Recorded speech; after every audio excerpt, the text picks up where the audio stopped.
Hey, welcome back everybody. I wanted to make a new video. It's been a while since I've done so. And given that my previous videos tend to be very long, I wanted to split this up. And today I want to talk about growing Commiphora or Myrrh trees. Especially if you live in a zone like these, Zone 7B, where they can't survive outdoors. But as you can see, I have a whole bunch of flourishing myrrh trees. I want to show some off, give growing advice, and I've gotten a lot of questions on germination, so I want to cover that too. Now this one here is a Commiphora wigtii. This one is from India. It's actually critically endangered in India. Now, what's interesting about wigtii is the myrrh resin, which is referred to as Google in Ayurvedic medicine, is actually showing promising, of course there's a plane going over, showing promising effects on helping rheumatism and alleviating, arthritis pain. And I really wanted to film this video today, even though it's in the middle of the day and it is hot as Jesus. But here is a seed, and this one is ripe and ready to come off. You will know they are ripe because look at that, I just plucked them off. Now this one had a couple seeds on them, and basically what I did is I took them and I just stuck them in the pot. And believe it or not, look at that. 1 and 2. And this is going to be this is actually the 4th. The other one put in yesterday.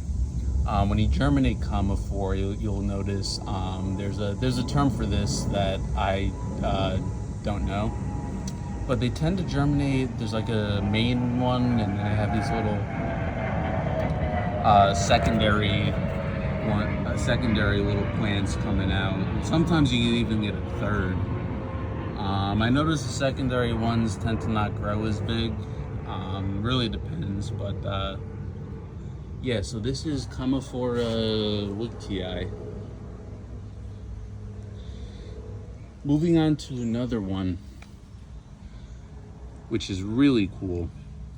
This is Commiphora gileadensis. So this is the tree that is speculated to be either the source or an ingredient of the balm of Gilead mentioned in the Bible. Now there are two variants of this, an Omani variant and the Yemeni variant. Let me see if I could try to get a better picture. Apologies with the sun beating down on it. Camera quality might not be the best. Again, has this peeling bark. This is the Omani. The way you tell is basically the leaves.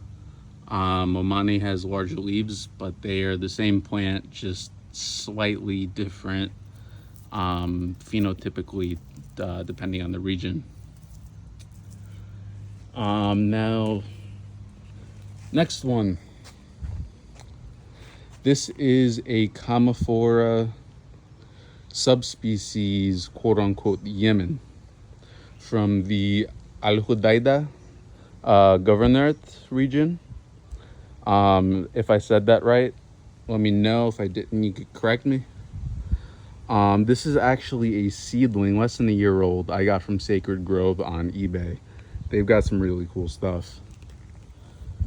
I'm pretty surprised that it has peeling bark already. Anyways, when you see Commiphora and it says, Commiphora SP, and then a region or a locality, that generally means one of a couple things. One, it is a species that has not been, defined by botanists yet. Two, it could be a species that somebody just doesn't really know how to identify.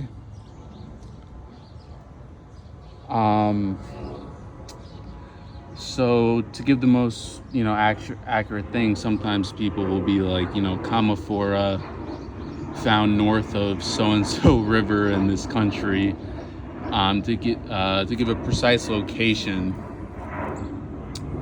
So yeah, I don't know what species this may be, if it's even a described species. All I know is from Yemen, and it is really freaking cool.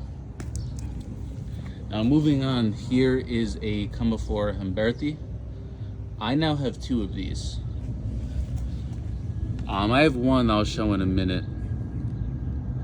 Humberti I find has really cool leaves. It's one of my favorite trees. I believe this one comes from East Africa or southern East Africa.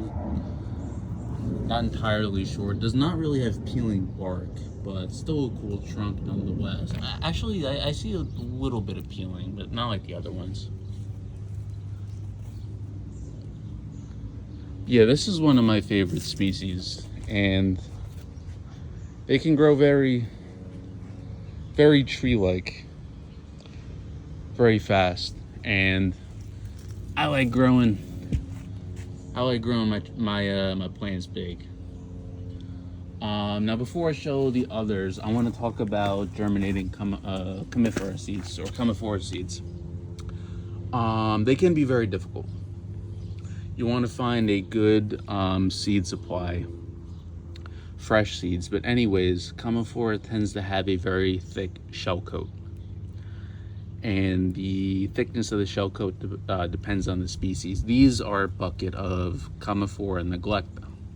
Neglecta has some of the hardest seed coats of the genus that I've encountered so far. Anyways, what I do is when I receive the seeds, I soak them in water and I put in a little bit of hydrogen peroxide. Hydrogen peroxide helps soften the shell walls and it's shown to promote germination. And I let them soak anywhere between 3 days to 10 days. Really depends. Like I soak neglecta more than I would soak, say, wigtii, for example. Afterwards, you want to find a very well-drained mix. Sow them shallowly, and then you want to keep humidity, above 60% ideally, and temperatures at least 80 degrees. I've germinated them indoors in the winter, and again, it could get down to 0 degrees here. It snows here. A heat mat works fine. But yeah, I've got these bucket of Commiphora neglecta seedlings. Pretty good germination rates, although I would anticipate you want to expect maybe 20 to 30%. Moving on, here's a cool one. So here's Commiphora holtziana, and this is actually a seed-grown tree. It had to be cut for shipping. It was too big. I've been looking for a Commiphora holtziana for a very long time, but the problem is on the market is almost all plants, holtziana, kataf especially, they're poached from the wild. So people go into the wild, they dig them up, and they sell them. And that is completely what I am against. Now, I understand the reason, say if you're a botanist, scientist, and you need a specimen, that's one thing. But, plants grow in the wild, they're very, very compact, like a hard-grown adenium. And they got all these gnarly shapes and whatnot. And people really like that look, and they're willing to pay for it. However, the problem is that these plants are being dug up at a rate that is causing a lot of these plants to start going endangered. like especially Cataphan holtziana, it's actually a really big problem. And if you want to get that look, you can do that. It will take many years of hard growing. Small pot, neglect it, barely any water, and it'll take years. But you can do it. And I highly advise against purchasing poached plants, if you're aware of it. If you're not, I had made the mistake one time before when I was not as knowledgeable. It happens. But please do not support poached plants. This is going to be my main rant of the video. Buy seedlings, buy seeds. Don't contribute to the extinction of a species just because you like the aesthetics. Anyways, now that that's over with, let's continue a little bit. So here's a Commiphora madagascariensis. I bet you could guess where this is from. Now this one is a rooted cutting, actually, because my main one still hasn't leafed out yet. It's very late to leaf out. This one smells freaking incredible. You scratch the bark and it's like this really intense perfume. It's amazing. I just don't know why my other one hasn't budged yet. This one is a Commiphora campestris.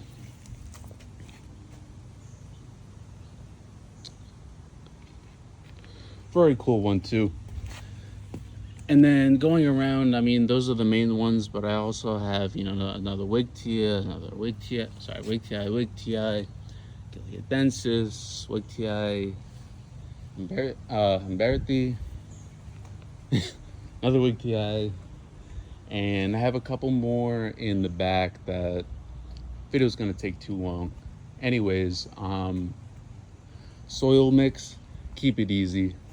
I use a third potting soil. I like Fox Farm. You could use whatever potting soil. A third perlite, a third pumice. If you don't have pumice available to you, you could find an alternative, as long as it's well draining. I have Osmocote soil release fertilizer. It's a 10-10-10 that I mix into the pots. That alone is more than enough. The top dressing, this is mostly aesthetic. Also prevents things from digging into the pot, or if you bring them indoors, fungus gnats. This is limestone. I use limestone on a lot of my plants, but